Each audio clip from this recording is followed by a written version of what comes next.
Moi, je salue votre travail depuis 18 mois.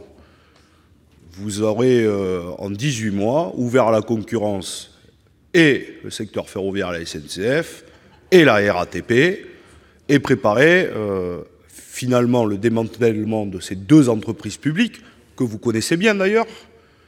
Et au final, on le sait, parce qu'à un moment donné, quand on ouvre à la concurrence, on aura le débat dans 5 ou 10 ans, on nous dira, vous voyez, pour qu'on soit compétitif, il faut aller vers une privatisation de ces ex-entreprises publiques qui, entre-temps, ont été rachetées, ouverture du capital, bon bref, on connaît cela par cœur.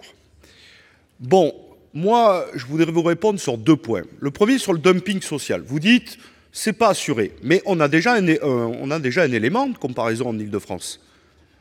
Avec Madame Assassi, on est en Seine-Saint-Denis. Le tram T11, tram train T11, le Bourget-Épinay, déjà une filiale de la RATP, Transkéo. Et pourquoi? J'ai relu là les déclarations. Pourquoi on a fait ça? Justement sur la question des cadences et des salaires, parce que ça coûte moins cher de le confier à une filiale privée que de l'avoir sous statut. Je viens de relire les déclarations de l'époque, c'était il y a 2 ans, vous voyez, des dirigeants. Puis la deuxième chose, ce qu'a dit M. Carucci, et pour prolonger le débat de Mme Cohen. M. Carucci, j'ai un élément vraiment de contradiction avec vous. Parce que quand vous citiez l'Union européenne, on a l'impression que c'est un ovni, et que finalement, on serait obligé, puisque c'est un règlement, et que l'Union européenne... Je rappelle quand même que les règlements, les directives, tout ça passe devant un Parlement européen ou un Conseil européen, et que derrière ça, il y a des partis politiques auxquels chacun de nous adhère.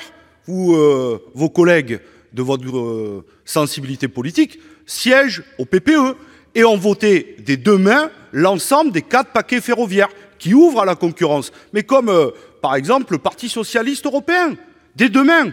Seul notre groupe s'y opposait. Donc nous n'avons pas un double discours ici au Sénat ou au niveau européen. Nous restons en cohérence avec nous-mêmes. Non mais je dis pas ça pour faire un élément de polémique.